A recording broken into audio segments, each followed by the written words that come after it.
సుహృదాయదిదం వాక్యం సుహృదాయదిదం వాక్యం భవతా శ్రావితో యహం నమాం ప్రీణాతి తత్సర్వం నమాం ప్రీణాతి తత్సర్వం ముముర్షోరివ భేషజం ముముర్షోరివ భేషజం. అయితే చనిపోయే రోగికి ఔషధం రుచించని విధంగా మంచి మనస్సుతో మీరు చెప్పిన మాటలు నాకు రుచించటం లేదు, నాకు తృప్తి కలగటం లేదు. ఓ విప్రోత్తమ, మీ మంచి మాటలు నాకు అయిష్టంగా ఉన్నాయి. ధర్మరాజు జూదంలో మా చేతిలో ఓడిపోయి రాజ్యం నుండి భ్రష్టుడయ్యాడు. ఇక మా మీద అతడికి విశ్వాసం ఎలా ఉంటుంది? అంటే మేము సంధి చేసుకున్నప్పటికి కూడా మా కథ ఏమవుతుందో. అందుకని మేము మంచి మాటలు మాట్లాడుతూ ఉంటే అతడు మమ్మల్ని ఎలా నమ్ముతాడు? నమ్మడు. అయిపోయింది. మేము శత్రుత్వం కట్టుకున్నాం కదా ప్రారంభంలో బాగా. ఇక మా మీద నమ్మకం ఎక్కడుంటుంది? శ్రీకృష్ణుడు కూడా అంతే. ఇక ఆయన చెప్పాల్సిన పని లేదు. ఆయన పాండవుల మేలును కోరుకుంటూ ఉంటాడు, సత్యము ధర్మం తట్టే ఉంటాడు. ఆనాడు ఆయన దూతగా నా దగ్గరకు వచ్చాడు. అప్పుడు నేను శ్రీకృష్ణుడిని మోసగించాను. ముందు వెనుకలు ఆలోచించకుండా చెయ్యకూడని చెడ్డ పనిని కూడా చేసేశాను. ఇప్పుడు ఆయన నా మాటను ఎలా అంగీకరిస్తాడు? అంగీకరించడు కదా. ఆనాడు ద్రౌపదిని సభా మధ్యానికి బలవంతంగా తీసుకొని వచ్చాను. అప్పుడు ఆమె ఎంతో దుఃఖించింది. ఆ ద్రౌపది విలాపాన్ని, మనం పాండవుల రాజ్యాన్ని దొంగలించటాన్ని కృష్ణుడు గుర్తుపెట్టుకున్నాడు. అందుకు కృష్ణుడు ఏమాత్రం సహించడు కదా. ఏక ప్రాణా ఉభౌ కృష్ణో ఏక ప్రాణా ఉభౌ కృష్ణో అన్యోన్యమభిసంశ్రితౌ పురాయచ్యుతమేవాసీత్ పురాయచ్యుతమేవాసీత్ అద్య పశ్యామి తత్ప్రభో అద్య పశ్యామి తత్ప్రభో. కృష్ణార్జునులు ఇద్దరినైనా వారి శరీరాలు వేరుగా ఉన్నాయి. ఇద్దరైనప్పటికి కూడా వారి శరీరాలు వేరుగా ఉన్నా వారిది ఒకే ప్రాణం కనుకనే ఒకరొకరు ఆశ్రయించుకొని ఉంటారు. పూర్వం నేను వారి గురించి విన్నది సత్యమే, ఇప్పుడు ప్రత్యక్షంగా నేను చూస్తున్నాను.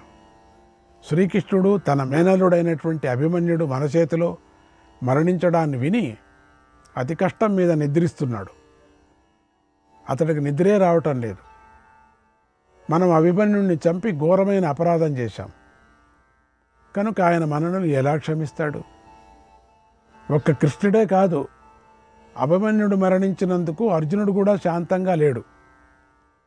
మనము ఆ అర్జునుడిని ఎంతగా ప్రార్థించినా నిజంగా అతడు శాంతించడు, మనకు మేలు చేకూర్చడు. ఇక భీముడి విషయం చూడు. అతడు పాండవులలో మధ్యముడు, బలవంతుడు, భయంకరమైన ప్రతిజ్ఞ చేశాడు. ఎంత ఓదార్చినా భీముడు కూడా తలవంచనే వంచడు. అలాగే నకుల సహదేవులు కూడా వారిద్దరూ అస్త్రాలను కవచాలను ధరించున్నారు. నాతో వైరం పెంచుకొని ఉన్నారు. యముడిలాగా అతి భయంకరంగా ఉన్నారు వాళ్ళు. ఇక దృష్టద్యుమ్నుడు, శిఖండి కూడా అంతే. వారు నాతో శత్రుత్వం పెంచుకున్నారు. వారిక నాకు శుభాన్ని ఎలా కోరుకుంటారు? ఎవరూ నా తట్టు మాట్లాడరు మనం సంధికి వెళితే. ఋతుమతి అయినటువంటి ద్రౌపదిని అందరూ చూస్తూ ఉండగా దుశ్శాసనుడు సభలోకి ఈడ్చుకొని వచ్చాడు కదా. దీనురాలై ఉన్న ద్రౌపదిని వివస్త్రను చేశాడు. ఇదంతా పాండవులు గుర్తు చేసుకుంటూనే ఉంటారు కదా. కనుక వారిని యుద్ధం నుండి మరలించడం సాధ్యమే కాదు. ద్రౌపదికి మనం కష్టం కలిగించినప్పటి నుంచి ఆమె మనపై పగబట్టింది. మన వినాశనాన్ని కోరుతూనే ఉంది. ప్రతీకారం తీర్చుకోవాలని వ్రతం పట్టింది కూడా. నియమాలంతా ఆచరిస్తూ నిత్యము నేల మీదే శయనిస్తుంది. తన భర్తల కోరిక తీరాలని, వారికి విజయం లభించాలని ద్రౌపది ఉగ్రమైన తపస్సు చేస్తుంది.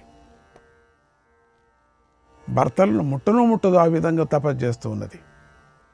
ఆ ద్రౌపదికి శ్రీకృష్ణుడి సోదరి అయినటువంటి సుభద్ర సేవలు చేస్తుంది. మానాభిమానాలను విడిచి పరిచర్యలు కూడా చేస్తుంది. ఇలా పాండవులకు మాకు మధ్య శత్రుత్వం పెరుగుతూనే ఉంది, కానీ నశించటమే లేదు, శాంతించటమే లేదు. అభిమన్యుడి వధ వల్ల పాండవులు బాగా కోపించున్నారు.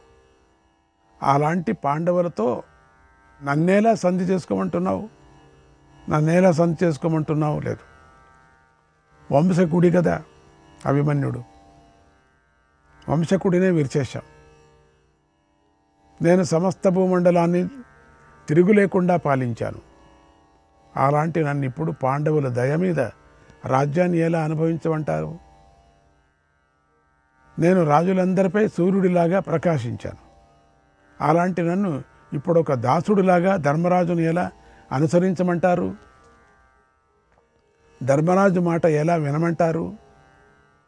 నేను స్వయంగా ఎన్నో భోగాలు అనుభవించాను, ఎంతోమందికి ధనధాన్యాలను దానం చేశాను. అలాంటి నన్ను దీనులతో కలిసి దీనంగా ఎలా జీవించమంటారు? మీరు చెప్పిన మాటలు అక్షరాలా సత్యాలే, నిజమే మీరు చెప్పిందంతా. వాటిని నేను తప్పుపట్టడం లేదు, కానీ సంధి చేసుకోవటానికి ఇది తగిన సమయం కాదు అని చెబుతున్నాను. అందుచేత ఇలాంటి పరిస్థితుల్లో మనకు యుద్ధమే మంచిది.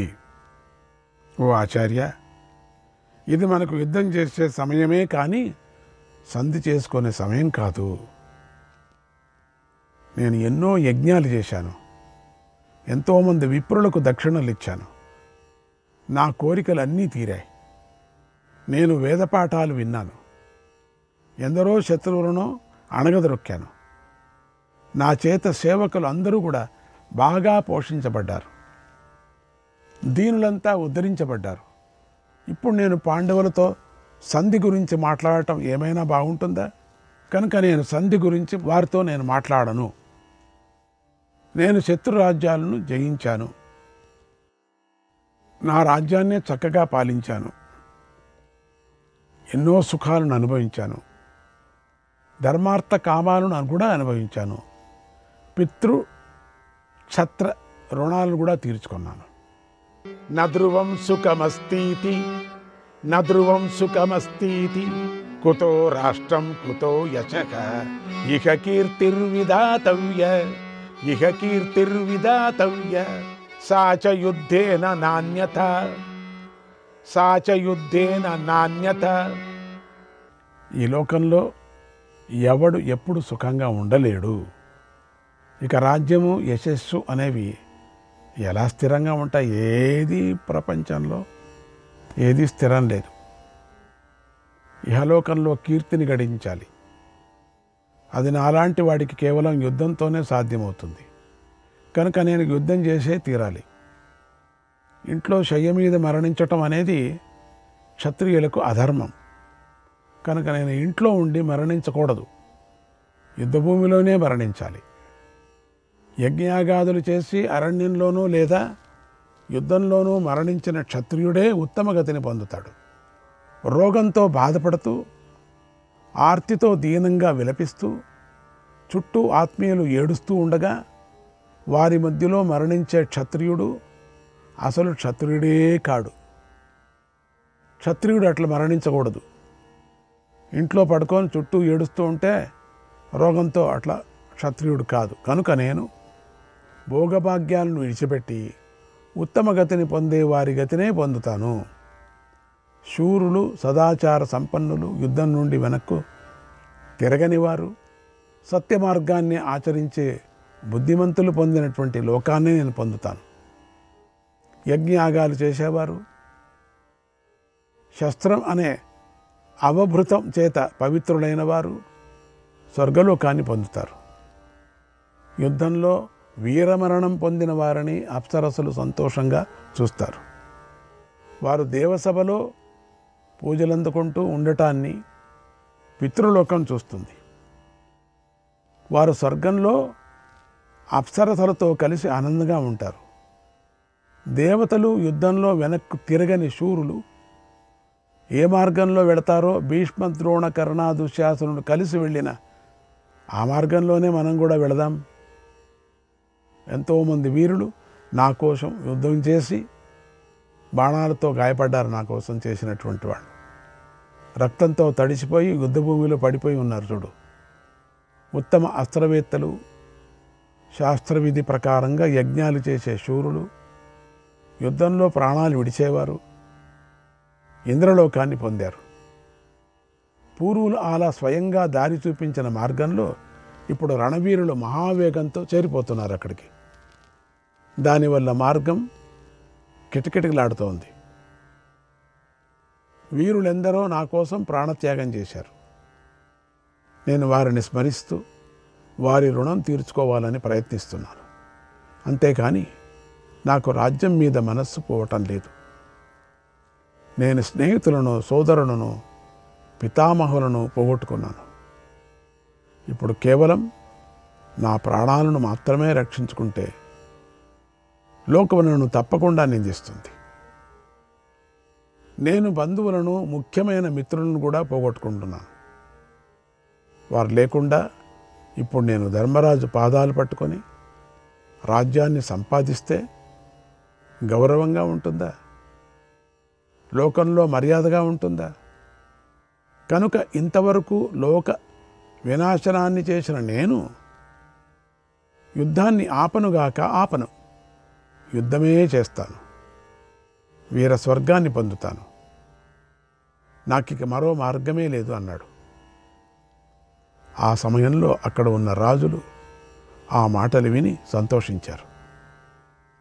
ఓ రాజా, బాగా మాట్లాడావు, చాలా బాగా మాట్లాడావు అని దుర్యోధుడిని అభినందించారు.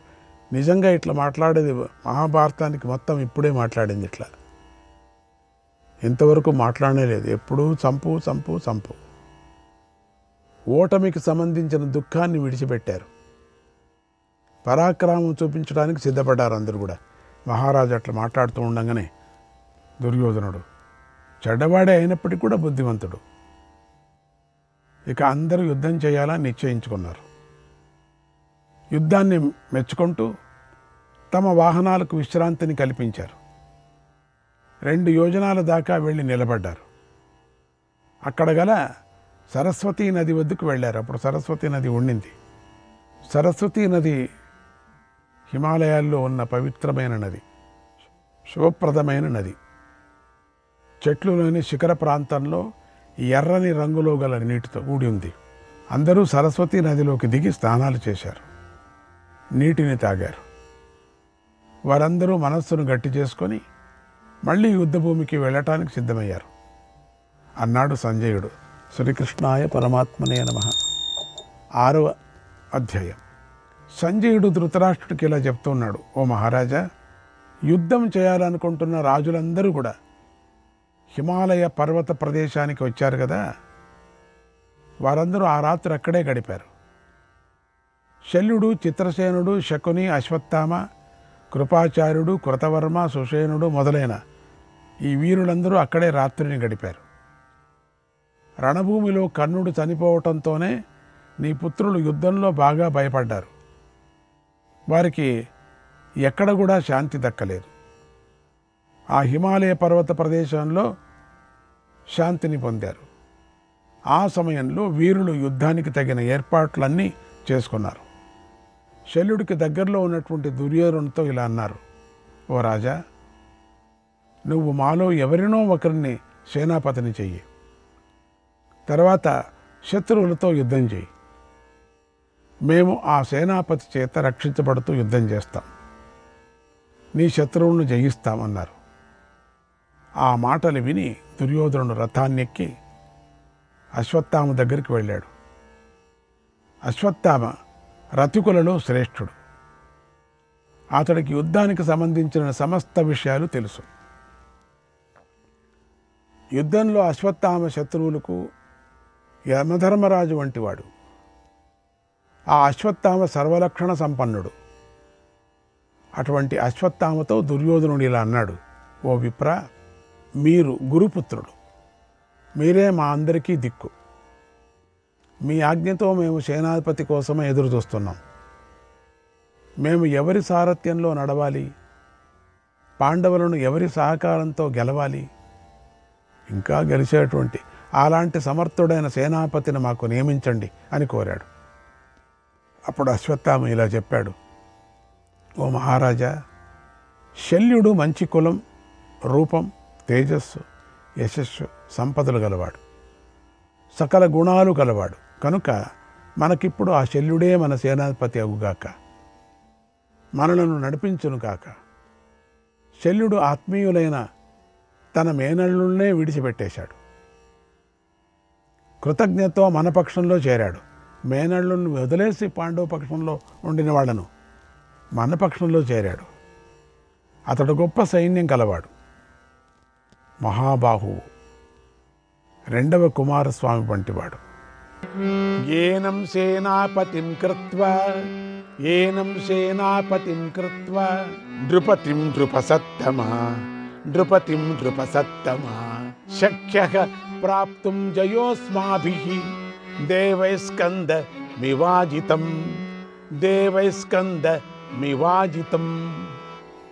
ఓ రాజా, దేవతలు దుర్జయుడైన స్కందుణ్ణి తమకు సేనాపతిగా చేసుకున్నట్లుగా మనం శల్యుణ్ణి సేనాపతిగా చేసుకుందాము, శత్రువులను జయిద్దాము అన్నాడు. ఆ మాటలు విని రాజులందరూ వెంటనే శల్యుడి చుట్టూ చేరారు. జయ జయధ్వనాలు చేశారు. పరమావేశంతో ఊగిపోయారు. యుద్ధం చేయాలని నిశ్చయించుకున్నారు. ఎందుకంటే అందరికీ చావటానికి ఎందుకో ఇష్టం, ఎందుకంటే స్వర్గానికి వెళదామని. అప్పుడు నీ పుత్రుడు భూమి మీద నిలబడి చేతులు జోడించాడు. రథంపై ఉన్న శల్యుడితో ఇలా అన్నాడు, ఓ శల్య, మిత్రులపై ప్రేమను చూసేవాడా, ఇతడు శత్రువా స్నేహితుడా అని పండితులు పరీక్ష చేసే సమయం ఇప్పుడు మన మిత్రులకు వచ్చింది. మీరు పాండవులకు మేనమామ కనుక మీరేమిటో చూపించండి. మాకు శత్రువై ద్రోహం చేస్తారో, మాకు మిత్రుడై మేలు చేస్తారో చూపించండి. మీ వ్యక్తిత్వాన్ని ఇప్పుడు బయటపెట్టండి. దయచేసి మీరిప్పుడు సేనాధిపతి అయి ముందుండి సైన్యాన్ని నడిపించండి. మీరు గనక యుద్ధానికి వెళ్ళగానే మందబుద్ధులైన ఆ పాండవులు, పాంచాలురు, వారి మంత్రులు అందరూ కూడా నిశ్చేష్టులైపోతారు అన్నాడు. ఆ మాటలు విని మద్రదేశరాజైన శల్యుడు ఇలా అన్నాడు, ఓ కురురాజా, నేను మీరు అనుకున్న దానిని చేస్తాను. నేను మీకు శత్రువును కాదు, మిత్రుడనే. నా ప్రాణం, నా రాజ్యం, నా సంపద అన్నీ మీకు మేలు చేయటం కోసమే ఉన్నాయి అన్నాడు. అప్పుడు దుర్యోధనుడు, మామ, మీరు మాకు కూడా మామే అవుతారు కనుక సాటి లేని మిమ్మల్ని నేను సేనాధిపతిగా ఎన్నుకొన్నాను కనుక మమ్మల్ని మీరు రక్షించండి. ఓ వీరా, పూర్వం ఇంద్రుడు రాక్షసులను జయించినట్లుగా ఇప్పుడు మీరు శత్రువులను జయించండి అని కోరాడు దుర్యోధనుడు. అంటే ఇప్పుడు శల్యుణ్ణి సేనాధిపతిగా చేస్తున్నారు, కోరుకున్నాడు. శ్రీకృష్ణాయ పరమాత్మనే నమః. 7వ అధ్యాయం. సంజయుడు ధృతరాష్ట్రుడికి ఇలా చెప్పాడు, ఓ మహారాజా, దుర్యోధనుని మాటలు విని శల్యుడు ఇలా అన్నాడు, ఓ దుర్యోధన, నువ్వు కృష్ణార్జునులను రతికులలో శ్రేష్ఠుడని భావిస్తున్నావు. ఆ నీ ఊహ తప్పు. ఎందుకంటే వారు బాహుబలంలో నాతో సమానమైన వారు కారు. శ్రీకృష్ణాయ పరమాత్మనే నమః.